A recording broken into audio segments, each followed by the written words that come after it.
Salut, attention, je ne vais pas dire la vérité, je vais proposer mon témoignage sincère d'être humain dans la série du recadrage de novlangue. Je vais recadrer aujourd'hui le mot impôt.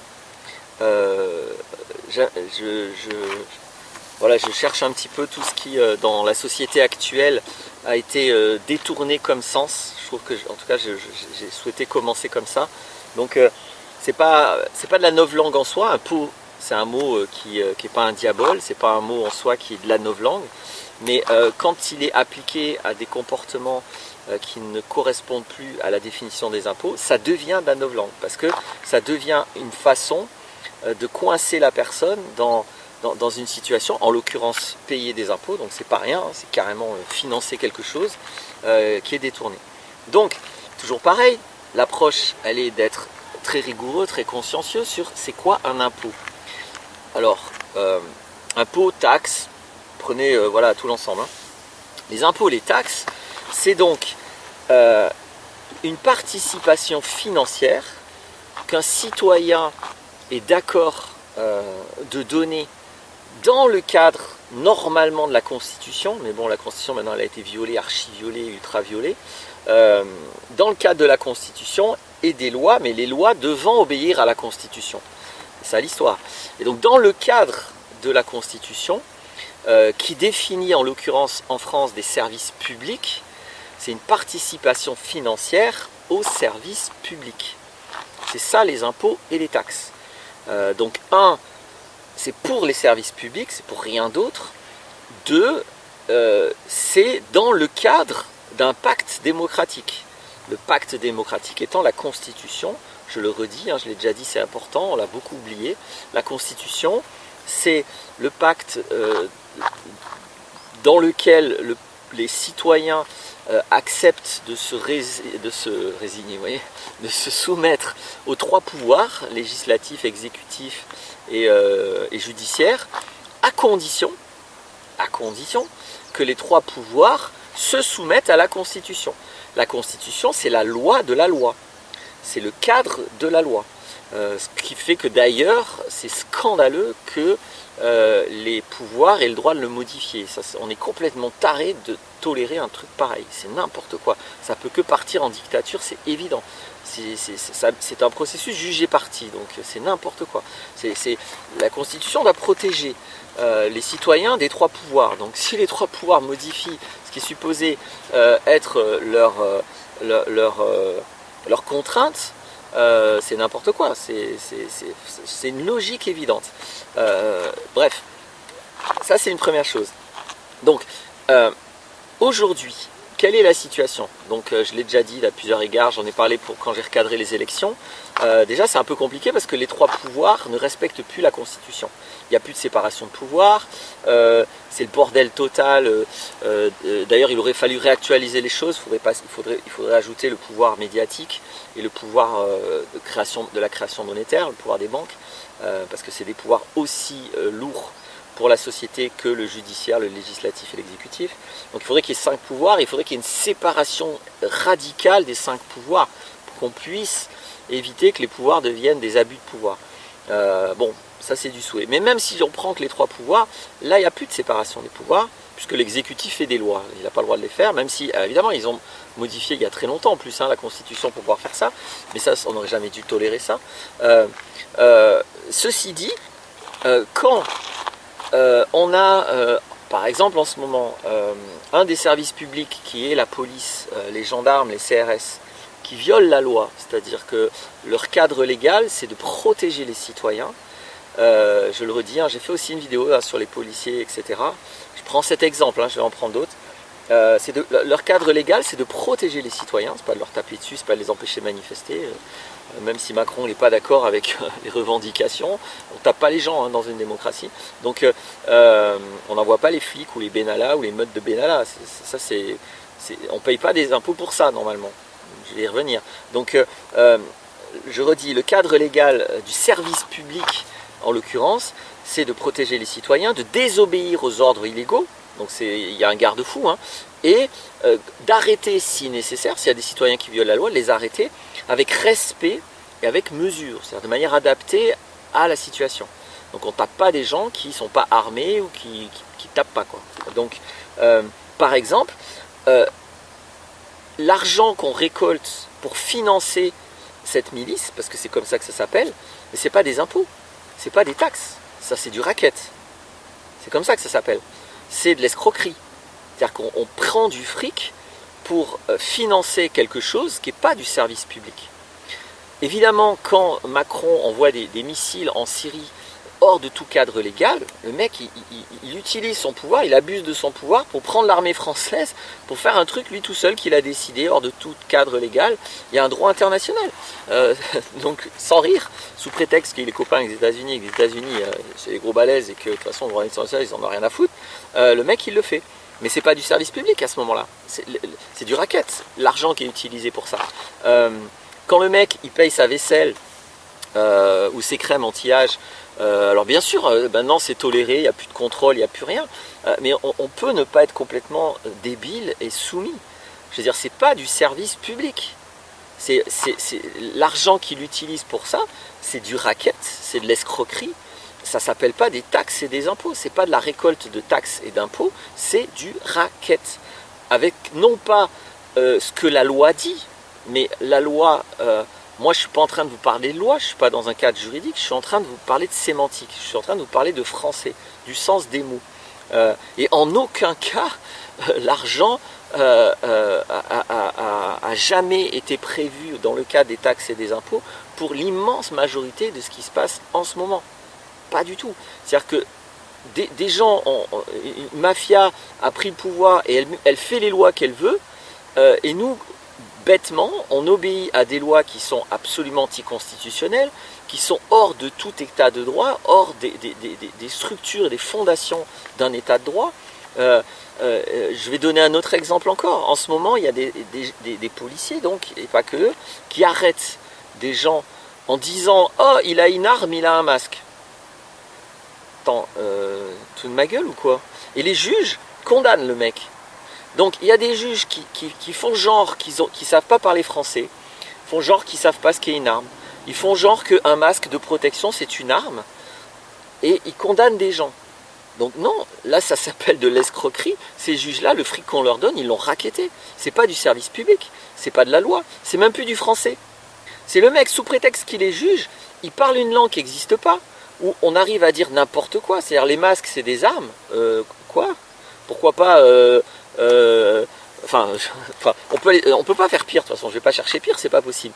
Ils ont fait autre chose. Les gilets jaunes. Si vous portez un gilet jaune, vous êtes un casseur. Gilet jaune égale casseur. Les flics ont arrêté des gens sans rire pour ça, et des juges ont condamné des gens sans rire pour ça. Donc, c'est pas du service public, c'est même plus du français. Donc, il y a un moment donné, il va falloir qu'on arrête d'obéir de manière aussi aveugle à des gens qui deviennent des escrocs, des imposteurs. C'est pas parce que le mec c'est un juge qu'il peut dire n'importe quoi. Quand à un moment donné on se permet de même plus parler le français et qu'on fait des phrases incohérentes en se disant, on peut tout dire, hein, on peut dire ah, ben toi t'as une fleur, t'es un terroriste. Pourquoi pas? Il n'y a plus de différence. Donc à quoi sert de faire des lois en français si les juges ne savent pas lire le français? Là ces juges-là, normalement, il faut les prendre et dire attends, qu'est-ce que tu dis là? Une arme? Un masque, une arme. Bon, attends, retourne au CE2, tu sais pas lire, tu sais déchiffrer, mais tu sais pas lire la loi, donc il y a un problème. Tu es un juge et tu sais pas lire la loi, tu comprends pas le français. Donc c'est plus du service public, on donne du fric à des gens qui ne connaissent pas le français, qui savent pas lire. Alors, ils sont pas débiles, hein. En clair, ce sont des manipulateurs. Parce que je pense pas que le juge ne sait pas lire. Le juge sait très bien quelle est la manipulation qu'il est en train de faire. Il sait très bien qu'il est en train d'abuser de son pouvoir, il sait très bien qu'il est en train d'utiliser, de détourner son pouvoir, c'est-à-dire qu'au lieu de se baser sur des faits, c'est ça qu'il est supposé faire, il se base sur des sophismes, sur de la rhétorique, sur des manipulations absolument inqualifiables, tellement elles sont grossières, provocatrices, aberrantes. Vraiment, il faut avoir le QI d'une huître pour pas se rendre compte là qu'on se fout de notre gueule quand on dit un gilet jaune égale casseur ou quand on dit un masque c'est une arme. Voilà. Pendant ce temps-là, encore une autre raison de parler de racket et d'escroquerie. quand les policiers avec des flashballs visent des visages, c'est clair qu'ils visent des visages, ou en tout cas ils en atteignent, c'est illégal. C'est illégal. On n'a pas le droit avec cette arme de viser le visage. Il y a des vidéos où on voit que non seulement il vise le visage, il dit tiens dans ta gueule et le flic il est content. Donc là encore, donc c'est pas un flic, enfin en tout cas un flic ça veut rien dire, c'est pas un policier, c'est une milice, c'est pas du service public, c'est des agresseurs. Là c'est du terrorisme à ce moment-là. Quand on tire sur la population hors du cadre de la loi, il y a un moment donné il faudrait percuter. C'est très très grave comme novlangue quand à la télé on parle de policiers, d'interpellation, de taxes et d'impôts pour financer le service public, etc. Je veux dire, tous ces mots-là ne sont plus connectés à ce qu'ils sont supposés vouloir dire, ils sont connectés à une mafia, à du racket, à de l'escroquerie, à une milice, à des voyous, à des escrocs, à des manipulateurs, à des gens qui ne sont pas au service du public, mais qui tentent de détourner toutes les structures de l'état de droit pour être des dictateurs. C'est-à-dire que pour diriger les choses, Macron il est élu, donc du coup il fait ce qu'il veut, il provoque, il insulte. Donc c'est vraiment un comportement. Ce qui est quand même hallucinant, c'est qu'on a affaire à un mec qui a un comportement de cancre d'école. Vous savez, vraiment le cancre, et encore le cancre, je pense qu'il est plus légitime quelque part, parce que c'est quand même un môme qu'on a mis dans une salle et on lui force à faire des trucs. Donc bon, le môme il se rebelle, il est provocateur, il est désobéissant, pourquoi pas. Mais on n'a pas forcé Macron à le mettre à sa mission, hein. C'est lui qui a tout fait et qui a été financé, là aussi, bon, je vais y revenir pour finir, qui a été financé de manière qui normalement serait intolérable pour être élu. Donc le mec il a choisi d'être là, et il se comporte comme un cancre, il provoque, il assume, sous prétexte qu'il est élu, il fait ce qu'il veut, comme il veut. C'est pas ça le service public, c'est pas ça un président de la République, ça n'est pas ça. Donc c'est quelqu'un qui est en train de se foutre de notre gueule, de détourner toutes les lois, toutes les structures de la société. Ce serait vraiment très grave de faire comme si de rien. Là ça serait plus de l'esclavage volontaire, de la servitude volontaire, ça serait, je pense, un suicide volontaire. Alors oui, j'ai changé d'ambiance d'un coup, j'ai un petit problème technique avec mes batteries l'autre fois, donc je poursuis la vidéo. J'avais presque fini, je voulais juste compléter enfin, mais bon, ça pourrait être infini, hein, je veux dire, décrire toutes les circonstances qui font que les deux conditions pour une taxe et un impôt ne sont pas remplies. Ça serait infini quasiment, il y en a beaucoup. Une autre importante quand même que je voulais décrire, c'est le financement, les accointances avec les postes de pouvoir. Petit à petit, les politiciens ont viré tous les garde-fous, ont viré toutes les contraintes, ont viré tout ce qui auparavant les empêchait de dépendre de pouvoirs qui sont une vraie mafia du coup, parce que c'est plus des pouvoirs démocratiques. Aujourd'hui c'est absolument flagrant que tous les verrous ont sauté et que toutes les mafias, que ce soit bancaires, que ce soit les industries, ont un pouvoir direct, un accès direct à tous les postes de pouvoir. Du coup les conflits d'intérêts sont permanents, ils ne les cachent même plus. La dernière ministre de la Santé a carrément dit que c'était pas un problème les conflits d'intérêts. Enfin, elle n'a pas dit comme ça, mais elle a dit la même chose. Donc évidemment que là encore, des conflits d'intérêts qui récupèrent du fric, c'est du racket, c'est de l'escroquerie. C'est surtout pas des impôts, c'est surtout pas des taxes. Les pouvoirs privés qui ont mis la main sur des gens qui gèrent les taxes, c'est absolument pas des services publics. Donc je voulais au moins dire ça, là c'est massif. Comme d'habitude, hein, moi je ne suis pas un journaliste, là, je ne me positionne pas en journaliste, j'ai pas envie de vous filer des faits, de vous informer. Je donne matière à réflexion et j'appelle à votre autonomie, à votre maturité pour aller chercher vous-même les faits qui corroborent ce que je décris ou qui l'invalide, hein, pourquoi pas, vous voyez.